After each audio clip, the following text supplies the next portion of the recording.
Welcome back to CES 2020. This is Brian Stillman with BeTerrific. We are in Las Vegas, Nevada at the Las Vegas Convention Center. We're up in the booth. We're talking to people. We're checking out all the cool things that they have at CES this year. And I'm here with Corey from Danby, and you're showing off the Parcel Guard. That's right. It's a brand new product. It's the world's first smart mailbox. Smart mailbox. What does that mean? Yeah, it's a Wi-Fi connected mailbox. Sure. It has a motion activated camera, so you're able to see every interaction of people come into your home. When the delivery man comes, that's being beamed to you directly. You can see beamed to your phone. Being beamed to your phone that you can see, or it's going directly to the cloud, so you can go see it at another time. We have a lot of smart sensors in here as well, so that we're able to see when packages are delivered. The second they're delivered, we have a weight sensor in there that lets you know that a package has arrived. And we have a lot of other cool features in there that we've just added. Two-way voice communication, so that if the delivery driver has any problems, we can simply go to that, as well as we've added Alexa integration and Google Assistant. There's also a lot of security protection in place, security to prevent package theft. That's right. Tell me a little bit about that. Yeah, so we have the amazing ability to know exactly when packages are coming. Packages come, they go into the top slot, which is always open, so it's very easy for a package to go in. And once you put something in there, then it drops down to the bottom door, which is locked away then somebody can't go in and get.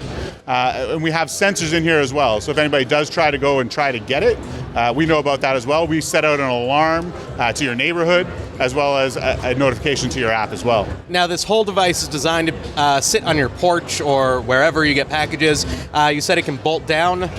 Yeah, that's right. So you can either bolt it directly to the ground, okay, or to the wall. But we also put in a false bottom in the bottom too, so if you didn't want to do any of that, or you didn't know how to use a power drill, you can simply just throw like 30 pounds of bricks in there at the bottom. Oh. Makes it very heavy. And it's very awkward as well, right? If you try to pick this up, it's 100 pounds, it's ringing at you. I've just sent a notification to the homeowner as well that you're trying to do something. Very difficult to steal. Now, in developing this, how did you decide how big it needed to be? Yeah. Obviously, this is good for FedEx envelopes, things like that, packages of a certain size, but where did you decide, how did you approach the design of it? Yeah, it took a lot of time, doing a lot of research into average package sizes that were delivered. I had direct communication with FedEx and looking at all of the Amazon boxes that were out there, as well as UPS and USPS, to get that size, and then trying to balance that with the size that homeowners wanted to have on their doorstep or on the side of their house, because we're never going to have the perfect size. It's always going to be too big, too small, and that means that's perfect. It's right in the middle, I guess. So there is a delicate balance there to make sure. What we wanted to make sure is that for the average homeowner, this was a good size for them to get a package per day. Now, what's this keypad on the front? What does this do? Yeah, so this allows us to have a lot of abilities here. From right to left here, we have the PIR, which is the motion sensor, so we're able to tell when people are coming. We have the camera here that has a little indicator light, and that's just to make sure that we can see anytime people are coming. The bell button here is our ability to do two-way communication, so that's the delivery driver has a problem, they can simply press that and call the homeowner. Okay. As well as we have a keypad here that allows us to do a lot of different transactions. So if you're making a delivery order from FedEx, you simply give them a one-time use code, they can press that, it pops open the bottom door. But what I also like using it for is pickups and returns. Right. So I sell a lot of things, a lot of old clothing for my daughter on Facebook Marketplace. I can simply say, I'm going to leave it down there, keypad's 111, leave the money in the box. Then I don't have to be around at anybody's schedule. I can just simply leave it in there and let it go. Wow. So there's a lot of interactivity here. Working with the post office, I know the post office has very, very strict rules about what you can use as a post box, what works there.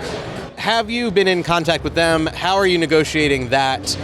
Is this something that is approved by the USPS? Yeah, so we've been working with their regulations about approved mailboxes for a little while now. Right. The regulations are 100 years old because mailboxes were invented 100 years ago and haven't changed a lot since. Even just before I came here, I was actually talking with the United States Postal Service, and they're very interested in this as well, just as a way to get safe packages to people's houses, including mail, and they're just looking to go forward and see how much more we can do in that regard. What sort of outreach do you do with parcel delivery services like UPS, like FedEx, DHL? It's nice to have this, but if the drivers don't understand what this is, and they end up leaving the package like right next to it, it's like, okay, well, that kind of defeats the purpose. How do you work with them? Yeah, so we're trying to do it in two ways, and it's one way is to be consumer-led as well. So if I have this product, I should be telling every time I make an order, here's some instructions on how to deliver. Right. And if it doesn't work the first time, to reach out. That's what I had to do with my Amazon driver. I had to give them a 1-star rating because it didn't put it in my mailbox, and then I just let them know, next time, please put it in my mailbox. That's the secure spot. Right. But what we're trying to do is work, and we have a meeting next week with FedEx to kind of go over and see if we can integrate it with their systems as well, so that not only does the homeowner get notification that they have a safe and secure package, but now FedEx would have that same notification. What goes into the design of something like this? What are the factors that you're considering besides the sort of size and what works for the consumer? How do you approach something like this? Yeah, so we had a large industrial design team kind of look at it, and we had several outside consultants. I mean, it's a very difficult thing to do because essentially we created a box, and it looks like a box at times. But we tried to make it as sleek as possible. One of the things that I was looking for was matte finish to make sure we could have a little bit of design, a little contemporary look. We had to do things in terms of weather resistance and making sure that it was rated for rain and things like that. So we live in Canada. We made sure that we put a slope on the top here so that snow would fall off to the back, and as it warmed up, it would definitely drain down. And we looked at different features too as well when we went into how this actual slot works and how we actually protect hands from getting inside, as well as making sure that packages are safe. Because as you see, when it kind of closes up there, we're taking that package away. We threw a little piece on the bottom as well to make sure that hands and fish lines couldn't get through, and just to make sure that it was all safe. So that we did a lot of, and we have a patent for kind of how all that kind of moves all together. And there are some other industrial design features as well in the bottom, and I'll just open it up here as well. Just to go through, like we used a corrugated base there. If you can see, it kind of goes up and down, and that was just to make sure that if for whatever reason that water did get in somehow, that the package would be up off the ground. Sure. As well as it makes the drop that much lighter when it actually goes in. It protects it a little bit. And then we threw in a false bottom there as well, so that, like I said, we could put extra things to put the bricks in, as well as hide away some of the little bit of the technology as well. How long a process was it to go from concept to finished product? Yeah, it was about 20 months. It was a lot longer than our CEO wanted, but it certainly took a lot of time just to get through all the different factors to get the whole design of the plastics made, sent out, and tooled up, as well as all the technology that went into it as well. Now, is this available yet, or is this something that's on the horizon? Yeah, we just launched in October, our soft launch in Vancouver and Seattle, and now moving it nationwide in Canada and the US. So if someone wants to get this, where can they go? Yeah, we have lots of different outlets. We have our own website, danbyparcelguard.com, but we're also available on Amazon, Wayfair, HomeDepot.com.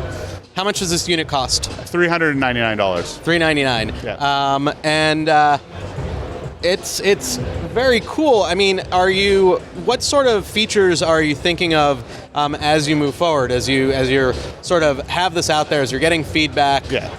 What kind of iterations are on the horizon? Yeah, certainly. I mean, there's definite improvements that we can do to the camera and how that interacts with machine learning and AI. Because right now we're doing it with a PIR, we can see that motion comes, but I can't, say that person is going to come to the box or if they're just walking down the street. So we can certainly do things like that and get to know the homeowners themselves as well. So we can have different interactions. Right now, when somebody comes to the Parcel Guard right now, we're going to say, please deliver into the mailbox. Right. But if we knew it was the homeowner, we could say, welcome home. Right. Very cool. Very cool. Well, Corey, thanks for coming by. Yeah. Oh, it was excellent. Thank you. Great product.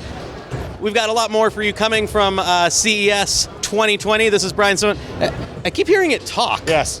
What's? She's telling us to close the door. She gets moody when the door is open. See, it's smart technology. It's keeping us on our toes. CES 2020. Stick around. We've got a lot more coming our way.